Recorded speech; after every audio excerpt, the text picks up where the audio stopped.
Broadcasting live from the Business Radio X studios in Phoenix, Arizona. It's time for Valley Business Radio, spotlighting the Valley's best businesses and the people who lead them. Hello and welcome to Valley Business Radio, where we tell the stories that traditional media tends to ignore and help connect you to the right people. I'm your host, Dr. Adrian McIntyre, and I'm joined in the studio today by Julee, Landau, Shahon, and Rachel Hoffer. They are the volunteer co-chairs of Violins of Hope. Welcome. Hi. Violins of Hope is a fascinating project, and I want to learn more about its history, about what's happening now. Rachel, why don't you start us off? Tell us, what is the basic idea here? What is Violins of Hope all about? Violins of Hope is essentially a collection of over 70 violins that have been played during the Holocaust. Around 20 plus years ago, a gentleman out of Tel Aviv by the name of Amnon Weinstein and his son Avshalom decided to take these violins that were played in the Holocaust and restore them and put them into playing condition.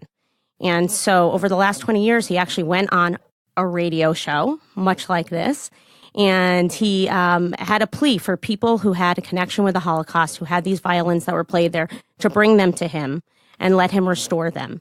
And then over the last, 10 plus years, they've gone throughout the world, and they are now played in various concerts, there's exhibitions, and a host of other events throughout the world.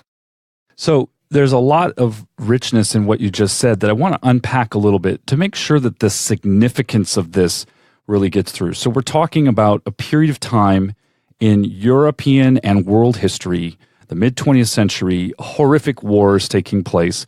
People in Europe, Jews are being rounded up along with others and put into camps. There's a massive amount of disruption and tragedy and awfulness happening. And in the midst of all this, there are violins. We're talking about musical instruments from that time period that have been preserved? Absolutely. And they're preserved in different ways.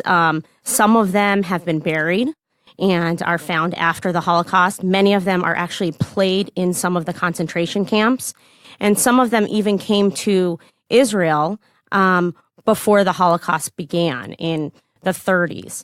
And when they first arrived in Israel at that time, and they came from Germany, these players actually no longer wanted these instruments from Germany. They wanted nothing to do with them.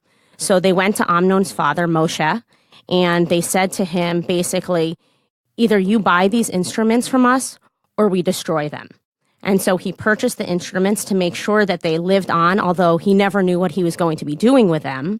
And they sat in his studio for years and years and years, decades in fact, until Amnon decided that it was time to share these instruments and begin to tell these stories. So for historical context, the 30s is British mandate in the Eastern Mediterranean. People are immigrating to a land that's essentially being administered by the British. Moshe is what, a businessman? What was his? He's a violin maker. He was a violin player, and in Europe he decided he's going to Israel, and what would be a job that would be able to be useful. And there were a number of Jewish musicians, and so he decided that would be a way that he'd be able to find work. Fascinating. Of course, this is pre-state, so he's not moving to Israel at the time, since Israel becomes an entity in 1948. He comes to this new territory, he settles, he continues to make musical instruments, and then as other people are coming from Europe, they're bringing instruments with them, and he starts to build a collection. Absolutely. And that's just a small number or fraction anyway of what is now preserved in this collection. A lot of them were discovered or recovered in very different circumstances, having been preserved throughout World War II.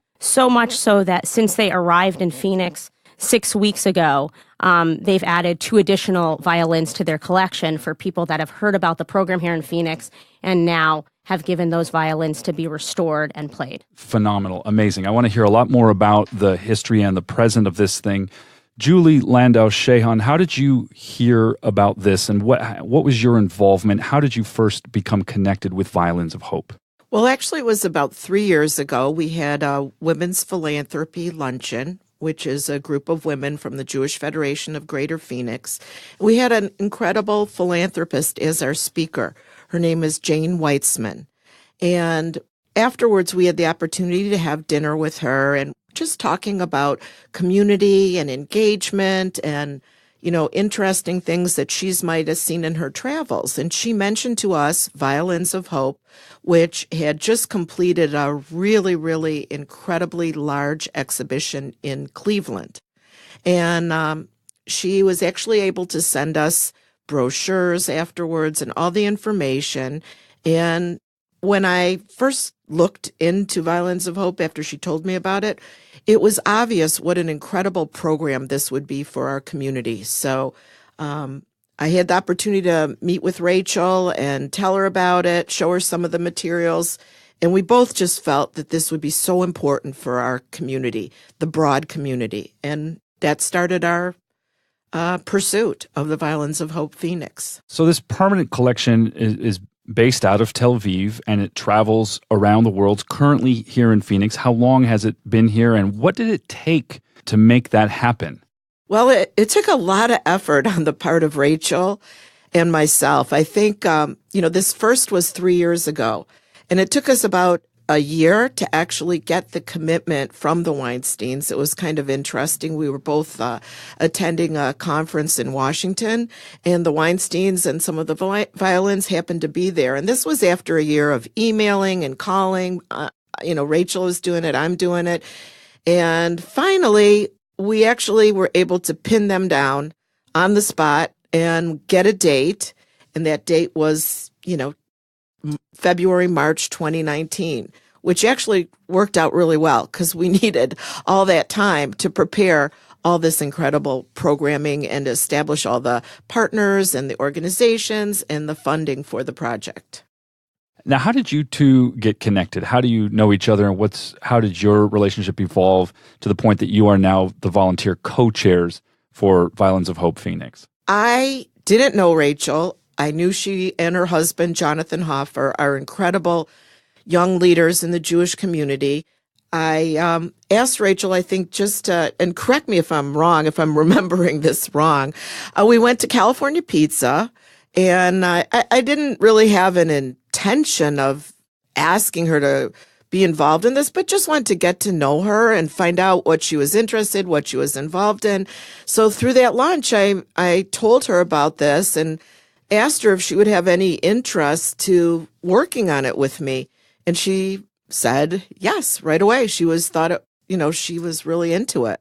Rachel, why was that? What first grabbed you about this project? I mean, obviously, there's a lot of historical significance, a lot of really powerful history and memory and collective experience here, but what drew you to this and had you say yes? There were, I think, a couple things. One was when Julie had mentioned it, I have a number of friends in Cleveland, and I had already heard about the program through them, although I never really thought that we'd be able to bring it to Arizona, to be completely honest. So that was one thing. So it was already a little bit in my mind. And then in addition to that, I have 3 children that I'm always trying to expose to history, to what's going on, to our future. And this program just really spoke to me as far as just the vastness of it and that we could do so much with it and touch so many different individuals. And that was certainly very exciting.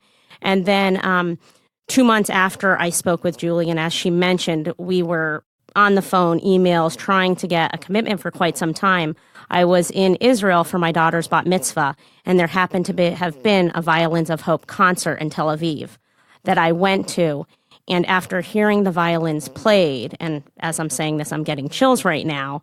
After hearing them played, I knew that it had to be something that we brought to Arizona. And so I got back and really with a renewed kind of energy, we took it to the next level, and just we were calling, talking, and just excited about bringing them here. It's a wonderful opportunity to connect the dots for people about an aspect of the Jewish community's experience, but also world history that for so many folks is an abstraction. We often hear accounts of the Jewish experience in Europe being compressed into a couple of sentences. Number 6 million people lost their lives, so many people displaced, et cetera, et cetera. And there's literally no way to let in the significance of that at the level of the numbers themselves. What is it about this project that you see works in that regard to connect the experience, the history, the stories with people in the present day? I think everyone learns differently. And I think that's something that the violins allow for. They allow for being able to see a violin and understand a story. And each of these violins are actually like history books. They each have their own individual story. And so being able to touch the violin, being able to hear the violin, they really touch upon all of our senses. So what might appeal to one person and not the other, then will appeal to that next person. And so you're really able to understand it in different ways and have these different connections. Some of these stories include children, and we're telling stories about a 12-year-old boy that had a violin, and the violin was able to take him and really save his life in the Holocaust.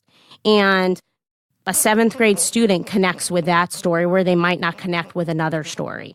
And so we're really able to address these issues through these stories. Julie, why is it so important that we keep stories of the Holocaust alive, not just for the Jewish community, but for everyone? There's some who might say, it was a terrible thing, let's put it behind us and move forward. Obviously, that's not the commitment of this project, and yet at the same time, there's a sensitivity and awareness and compassion involved here. So can you unpack this a little bit more? Sure. Why do we need to keep telling these stories and learning this history? Well, there's really several reasons. And as time goes on, as survivors are no longer living to tell their own stories, this history becomes so remote. We're going to be speaking to 23,000 kids.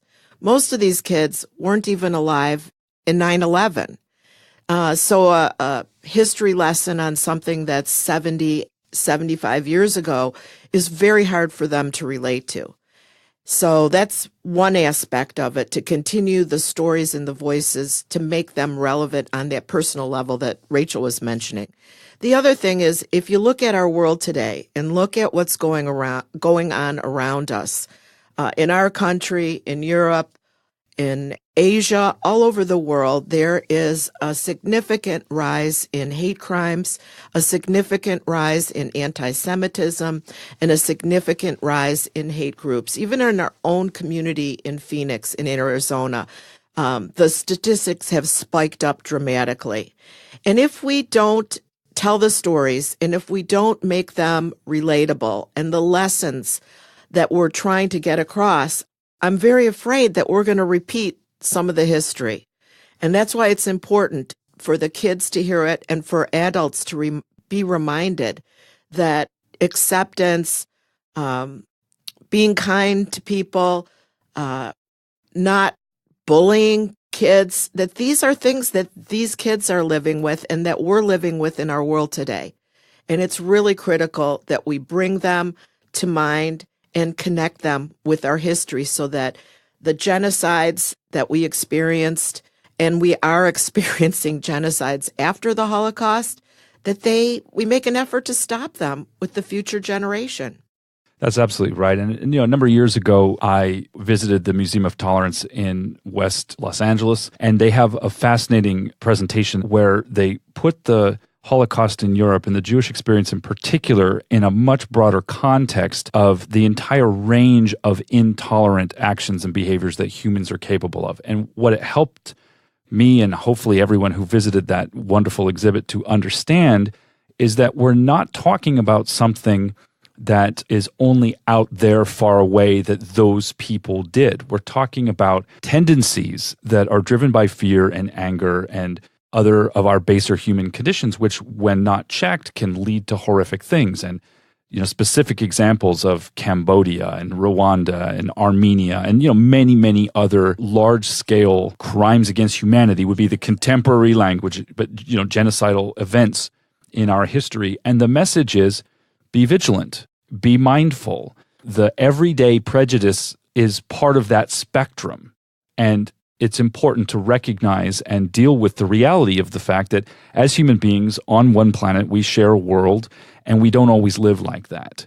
We live like those people over there and us over here and all the stuff. For kids, this is a really critical message. Can you give us an example of some of the programming that has happened and continues to happen with Violins of Hope? How do the violins actually get used? I know there's a variety of different ways.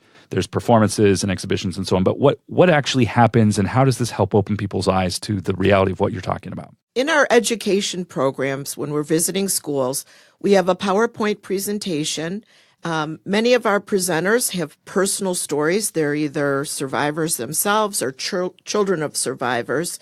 And we found that that is very important for the kids to hear. We always bring several violins, and sometimes there's a viola and a cello as part of the collection as well. So sometimes we have a quartet playing the violins and playing music that the kids can relate to. And I heard a really interesting story the other day from one of our docents who was taking a group of school kids through our exhibition.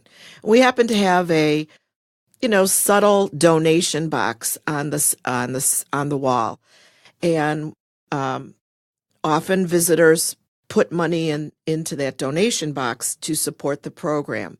And there was a 7th grade boy going through the exhibition who asked the docent, "What is that for?" And the docent explained to him that this is a way that people who appreciate the violins and the exhibition, can show their gratitude. So this was at our exhibition of 26 violins that he had just gone through at Scottsdale Center for the Performing Arts. This young boy took a $5 bill out of his wallet, held it over the slot for like 90 seconds, thinking about if he should put his money in that slot. And after about 90 seconds, he did. And the docent, as she told me the story, was so blown away that obviously that $5 bill meant so much to that 7th grade boy. But yet he wanted to show his gratitude by making a donation. I thought that was an incredible story. Rachel, what are some of the events or moments in the Violins of Hope's presence here in Phoenix that have stood out for you? What's a significant memory you'll have as they return back to their home in Tel Aviv and continue to travel? What's a memory that you're going to keep from this period of time? I think the biggest memory beyond seeing the students hear the stories, which has been really impactful for me to be able to be at these sessions, is hearing the music and then hearing people after the concerts and them really understanding. There was one concert in the very beginning, one of our opening concerts, where I believe 21 of the violins were played. And before the concert, I went with Amnon and his wife, Asi, to give the musicians the violins, something that I obviously never been a part of before. And we laid out the violins, and each of the violins essentially have a name, whether they are from a specific area, whether they're honoring a specific person or a group. And each of them, as I had mentioned, has a story. And so the musicians were essentially called up and given their violin.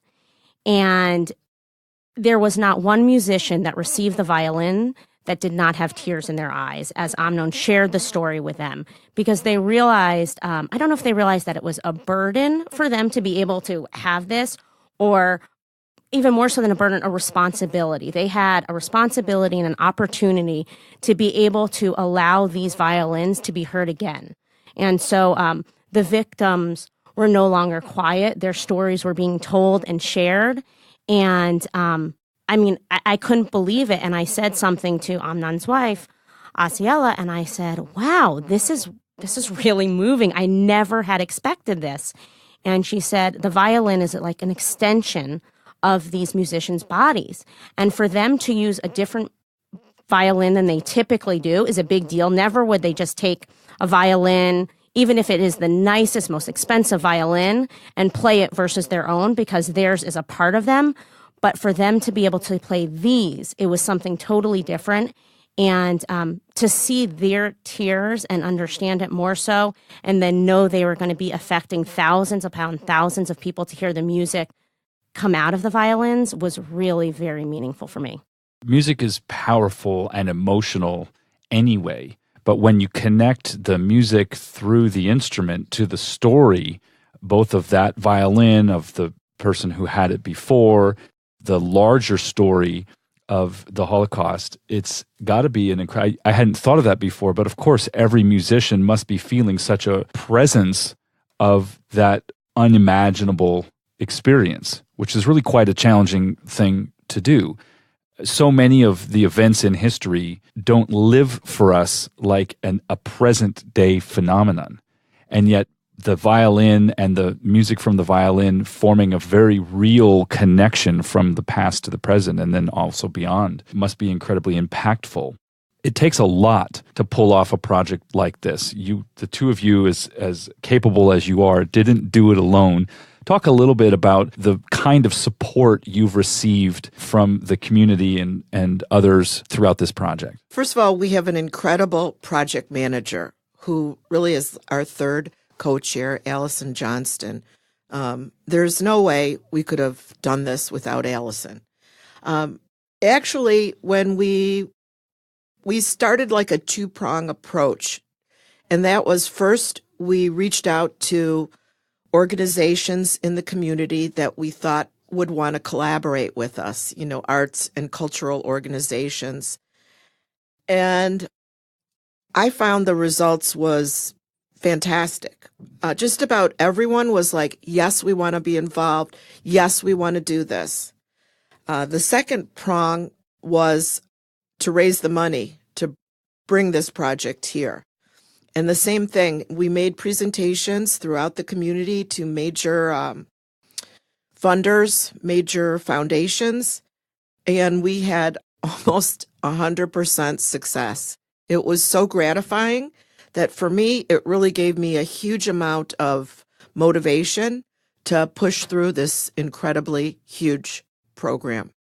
And I think, as Julie noted earlier, when we were given the date of February, March 2019, I think we both looked at each other and we wanted it much sooner. We couldn't believe we were going to have to wait 2 additional years in order to start this project. I don't know that we could have done it any earlier. As Julie said, we started collaborating with organizations very early on and getting people on board. And each of these organizations that really have maybe their own goals typically, they set everything aside for this common goal of putting together the most unbelievable program. And I really think that we've been able to achieve our goals and really exceed them. We've been absolutely pleased. And we've also met and become friends with a number of these people in the different organizations over the last 2 years. We had some objectives when we started developing the program that were important to us. And we really wanted to create a comprehensive program where we weren't duplicating events, where we would have something for everyone, young or old, and that we really wanted people to attend multiple things. So that was one objective. The other thing is we wanted to geographically have accessibility in the events all around the community. And we even went so far as to reach out to Flagstaff, Sedona, and Tucson. We wanted to expose as many people as possible. And with the time constraint that we had of the violins, I really feel good about achieving both of those objectives. So when did the violins first arrive in Arizona? They first arrived middle of February, and that really began the violin portion of the program, although February 3rd, we had the opening at the Cutler-Plotkin Jewish Historical Museum for an incredible photography exhibit by Daniel Levin, where he flew to Israel and photographed Amnon's workshop and many of the violins. So we started in early February. The Weinsteins and the violins arrived mid-February, and were going to be with us through March 24th. And what's next? After the violins leave here, what happens next, and what's the future of this project in Arizona or beyond? We've had such an incredible reaction. The violins are leaving March 24th, and we are entertaining some future projects that will keep the momentum of the community engagement and the enthusiasm around this subject alive. So there's a couple things we're looking at next. We're just not really sure exactly which program we're going to go with, but we may go with multiple programs. There's a lot of opportunities for the future.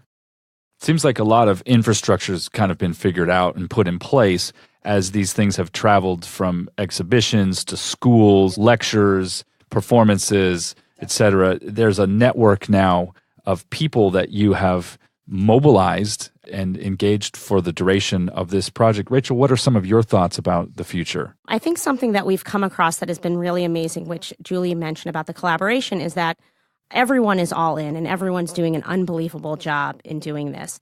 And also something that we've noticed where I believe the sixth community, is that correct, Julee? Yeah, probably. The sixth community in the States that has hosted Violins of Hope.